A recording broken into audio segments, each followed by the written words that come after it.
ご視聴ありがとうございます。今回は変化が続くあの駅に迫ります。立派な駅の意外すぎる誕生秘話から破竹の快進撃、そしてその過程で生じた問題への大胆な解決策まで、歴史と未来をまとめて解説します。まだまだ終わらない工事と次なる変化にも注目です。私が今乗っているのは東急東横線の下り列車です。東急東横線は東京の渋谷と神奈川の横浜を結ぶ路線で、それぞれの駅から他車線に相互乗り入れしているほか、田園調布日吉間では同じ東急の目黒線と方向別複々線を構成しています。次の駅が武蔵小杉駅です。東横線、目黒線のすべての列車が停車するとともに JR 南武線、横須賀線、湘南新宿ラインとも乗り換えのできる一大拠点です。私が乗っているのは各駅停車。東横線は最長10両ですが、各駅停車はホームの制約のため8両編成です。ホームに降ります。東横線の停止位置は前寄せのため後ろ2両分を余らせています。目黒線は最長8両のためこの辺りからは乗り降りできません。この駅の改札や混雑する場所はここより下り方にあります。この先エスカレーターを上がった先にある商業施設が武蔵小杉東急スクエア。2013年にオープンした施設で、駅の真上と向かって右の西側に広がっています。この改札は施設へのアクセスのために後から追加で設置されたもの。一旦ここを上がります。高架ホームの上とはいえ周囲も高い建物に囲まれており、上り方の展望はかなりいまいちですが、この施設を通り抜けて下り方へ出ると展望デッキがあります。両側にあるのはかつて東横線で活躍した9000系の車体の一部を流用したもの。車号プレートや会社名の入った銘板も本物のようです。昼間は逆光になるのと屋根がバリバリ入っているのが残念ですが、子どもたちに人気のスポットです。ちなみに営業時間は施設の営業時間より短く、午前10時から午後5時までの間で悪天候の時は利用できません。先ほどの場所に戻りホームを下り方へと進みます。ホームから上の階層に上がれるのは先ほどの場所のみで、ここからは下の階層に降りる動線しかありません。駅自体は2面4線で線形も良く、極端な速度制限を受けることもありません。この先では下り方のエレベーターが工事中。その手前にはこのような掲示があり、近くでは係員が誘導を行っていました。下り方へ進むにつれてホームが混雑してきます。停止位置が下り方に寄せられている理由がよくわかる場所ですが、この先朝ラッシュは前寄りの車両が特に混雑するため、前寄りを避けて乗るように進める掲示があります。ホームの終端までやってきました。先ほどの展望デッキからも見えていましたが、この先では目黒線の線路が地上に降り、東横線がその上を走る二重構造になります。目黒線の線路は次の元住吉駅にある検釈への入出庫線を兼ねています。武蔵小杉が終点だった頃は配線も異なっていたらしく、線路が剥がされて枕木だけになった場所が見えます。東急線の改札階に降ります。改札階は中2階にはなっていませんが、高架橋はそれなりに高さがあり、階段も結構な長さです。東急線の線路はおおむね南北になっており、左が南改札、右が JR 線方面改札です。高架橋の下でありながら天井高があり、要所要所で手が入れられているため明るい雰囲気です。 JR 線方面改札へ到着です。改札は2カ所という分かりやすい構内ですが、出口は南口と中央口が3つずつ合計6つあります。南武線と東急線の駅は T 字型に並び、南武線の駅の北側にある出口が北口となっているため、東急線の出口は北口ではなく中央口となっています。一方、接続する横須賀線のホームは極端に離れた場所にあります。お世辞にも乗り換えが便利とは言えなそうですが、これは横須賀線のホームが後から作られたからです。それはご存知の方も多そうですが、今では地域でも指折りの拠点駅になったこの駅の知られざる歴史を皆さんはご存知でしょうか。 JR 線のホームに行く前にこの駅の歴史をおさらいです。最初に開業したのは現在の東急東横線にあたる路線。1926年、大正15年の開業です。その翌年、現在の南武線にあたる路線が開業。先にできた路線が土手の上、後からできた路線が地上を走っていました。両線は今の武蔵小杉駅にあたる場所で交差していますが、意外なことにどちらも駅はありませんでした。なお、この地図では南武線の向河原駅が入っていますが、武蔵小杉の逆隣にある武蔵中原、東急線で両隣にある新丸子と元住吉も、それぞれの路線が開通した時に開業しています。そして今の場所にホームが設けられたのは南武線の方。開通からおよそ8ヶ月後のことでした。ただし、駅名となっている武蔵小杉の名は、隣の停留場に付けられていました。ちなみにグラウンド前というのは、当時近くに銀行のグラウンドがあったことに由来しています。1929年、東海道本線の貨物支線として、現在の横須賀線の線路が開通します。この時には、まだ駅などはありませんでした。そして1939年、ようやく東急線に駅が設置されます。ただし、その場所は南武線との交点ではなく、その南にある街道との交差点。駅名も武蔵小杉ではなく、この工業都市駅は武蔵小杉駅の前身ではありません。その後、1944年にグラウンド前停留場が駅に昇格、名称も武蔵小杉駅となり、元の武蔵小杉停留場はその時廃止されました。その翌年、南武線との交点にようやく東急の駅が開業します。ただし当時は通勤客専用の駅で、一般営業を開始するのは戦後しばらくが経過した1947年のことでした。1948年、武蔵小杉駅は隣の駅との中間地点に移転し、隣の駅は廃止されます。1926年に東急線の前身にあたる路線が開業して22年、ようやくこの配置になりました。1964年の東海道新幹線開業の後、80年10月には東京大船間で同じ線路を走っていた東海道線と横須賀線の線路が分離され、横須賀線が貨物線を走るようになります。その後、80年には南武線が橋上駅舎になり、ホームが今の場所になりましたが、横須賀線に駅は設置されないまま、武蔵小杉駅は東急と南武線の接続駅としての時代が続きました。一方、東急の武蔵小杉駅は時代の流れとともに発展を続けます。93年には目黒線延伸に伴う複々線化で駅が拡張され、2000年8月に目黒線が武蔵小杉まで開業。2008年6月には目黒線が延伸されて武蔵小杉は中間駅になりましたが、隣の駅にある車庫の出入りの関係上、始発終着列車は何本か残っています。そして2013年3月には東横線と東京メトロ副都心線の相互乗り入れがスタート。速達種別の大半が10両編成になるため、ホームは10両対応になり、上り方へ伸ばされています。東急線の駅が歩んだ歴史の一部は、序盤でご紹介した展望デッキの横に当時の写真とともに見ることができます。一方、この駅で接続する横須賀線のホームが設置されたのは2010年3月でした。横須賀線ホームの共用がこのタイミングになった理由は、現在この駅で進むあのプロジェクトと合わせ、後ほど解説します。改札を出て一旦中央口2から外に出ます。看板に映っている場所の多さからも駅の規模がわかります。ここはこの字に並んだ3つのホームの内側にある場所。バス乗り場やタクシー乗り場があり、一般車両も入れます。南改札を出た先にもバス乗り場がありますが、そちらはロータリーにはなっておらず、バス停は街道にあります。この下りも後で関わってきますので覚えておいてください。いよいよ JR の駅へと向かいます。東急線のホームの上にあった商業施設東急スクエアは線路の横にも広がっているため、ここにも入り口があります。そして JR の駅へはここで階段などを上がります。この場所で東急線の高架下から抜けて高さを上げ、橋上駅になっている JR 線の駅へ進むというわけです。連絡通路はここで右に折れますが、東急スクエアへの入り口はここを左に曲がった場所にもあります。ここを進んで商業施設を回り込めば、序盤で通った改札を経由して東急線のホームに行ける買い物に便利な動線です。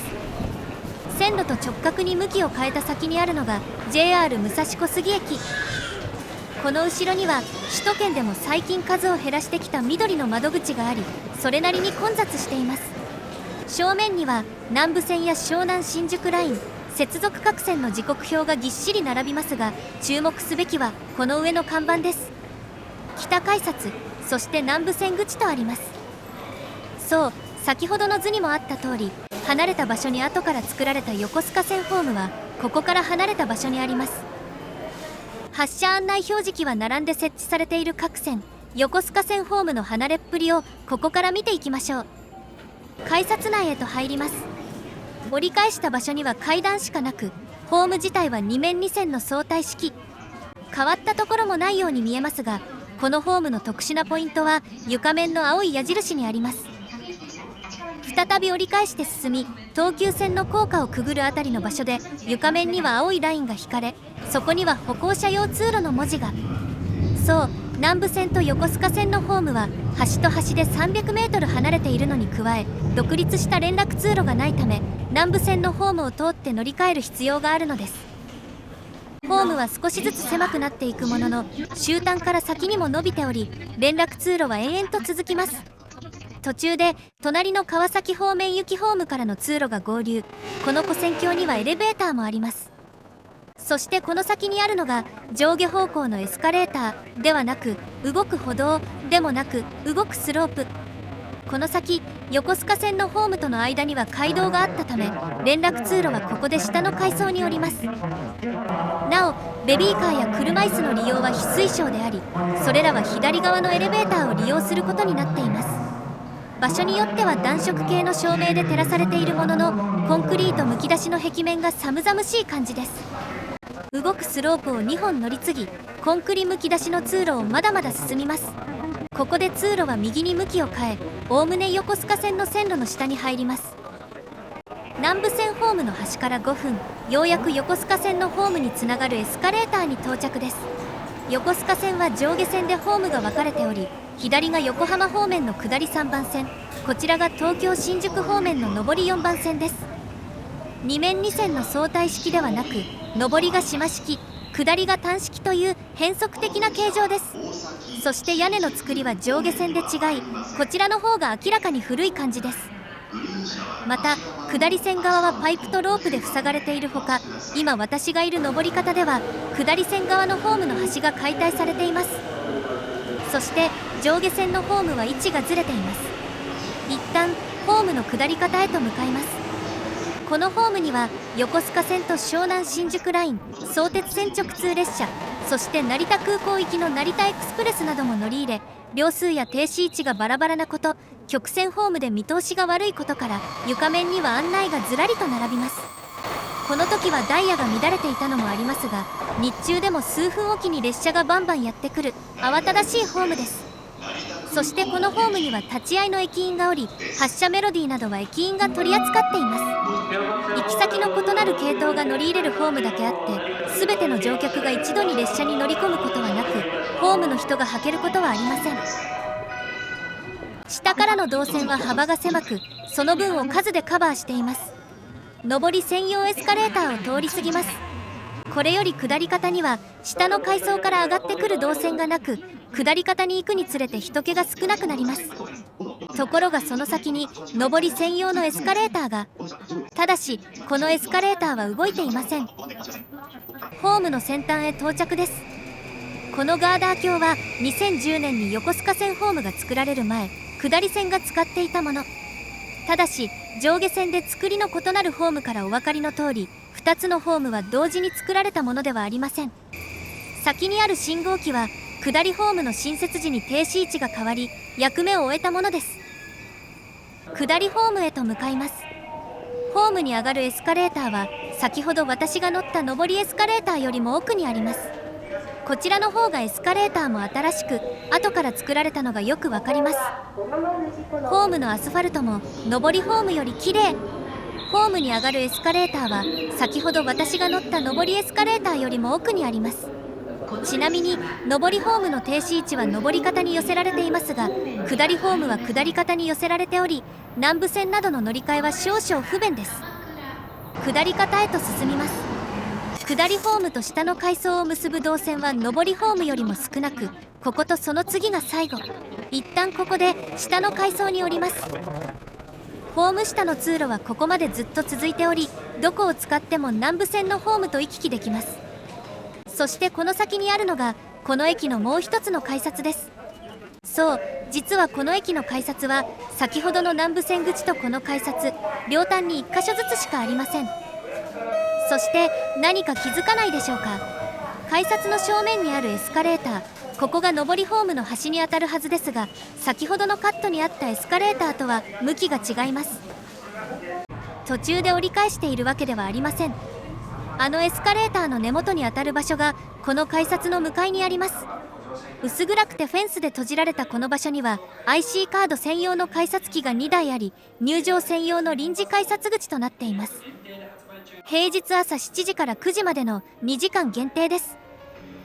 そしてその隣には NEC 専用と書かれたゲートが、こちらは7時から19時までとなっていますが、同じく平日のみの共用のようです。もともと1つだったホームが2つになった理由、そして時間限定の通路に隠された想定外の事態をまとめて解説です。横須賀線ホームの設置が決まったのは2005年。もともと3つの線路に囲まれた場所にあった工場などが移転することになり、一帯の再開発がスタート。これを受けて武蔵小杉駅がある川崎市が JR 東日本に駅の設置を要望し、横須賀線ホームの設置が決まります。下り線をカーブの内側にずらし、捻出したスペースに島式ホームが設けられ、新設された改札口は南武線口に対して横須賀線口という名称になりました。西岸駅と呼ばれるタイプの駅ですから、200億円ほどの整備費用のうち多くを川崎市が負担しました。ホームが供用されたのは2010年。東海道新幹線をくぐる通路の工事などに時間がかかり、当時はまだ改札内乗り換えができず、改札内乗り換えが可能になったのはその1年後のことでした。当初横須賀線側の乗降客数は乗り換えも含めて1日7万人程度と見込まれていました。数字だけを見るとこれらの駅の半分程度です。一方、開業初年度には乗車人員だけで4万人程度を記録、早々に見込みを超えてしまいます。これ以降も乗降客数は増え続け、ラッシュ時を中心に駅構内はますます混雑するようになります。要因は主に2つ。1つ目が都心への所要時間が短縮され、乗り換え客が増えたことです。品川東京方面へは乗り換え時間を考慮してもこの駅で乗り換えた方が時間がかからず、場合によっては安くもなります。そして2つ目が先ほどからたびたび映っている駅前のマンション群です。中盤に映っていたバスロータリーなども作られ、街はどんどん大きくなります。まとまった土地があり、都心に近いこの場所に大規模マンションが次々と建設され、横須賀線を利用する人々が南側の改札口に集まりました。2013年には再開発の一環で武蔵小杉東急スクエアもオープン。街が大きくなっていく中、元の動線では対処できず、ラッシュ時には改札外に人があふれることになりました。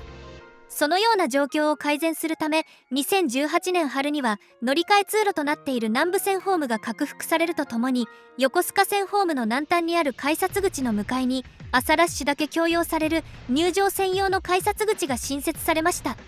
また駅東側にある NEC の事業所へのアクセス向上を図るため通路が新設されました。同じく NEC が絡む隣の向河原駅を取り上げた動画もありますので、概要欄から見てくださいね。ただし拡幅された南武線ホームの幅は1メートル、臨時改札口は改札機2台とエスカレーター1台。一定の成果はありましたが、根本解決にはなりませんでした。そこでこの駅の大改良が決まります。それがかねてから進められていたホームの増設工事。新設されたホームがずれているのは南武線との連絡通路と干渉するのを避けるためです。曲線のさらに内側に作られた下りホームは去年12月に供用され、もともとあった島式ホームは上りホームにされました。このホームの増設にあたっては東側の土地を所有していた NEC にも協力してもらったそうです。上りホームの動線を確保するため、混雑する上り方は階段などの左側も通れますが、下り方では安全性重視なのか左側は通れないようになっています。いずれにせよ下り線側の簡易柵はいずれ本節のフェンスに作り変えられることになりそうです。そして横須賀線ホームの工事はこれでおしまいではありません。現在2カ所しかない改札の混雑緩和のため、連絡通路の途中に改札が新設される予定で、連絡通路の一部には仮設の側壁となっている場所があります。この改札の新設に時間がかかったのは、線路西側の街道の立体化後に工事を始める必要があったからで、完成は来年度の予定です。東急線ではいよいよ相鉄線直通も始まり、試運転列車も走る武蔵小杉駅と路線がもっと便利になるといいですね。ご視聴ありがとうございました。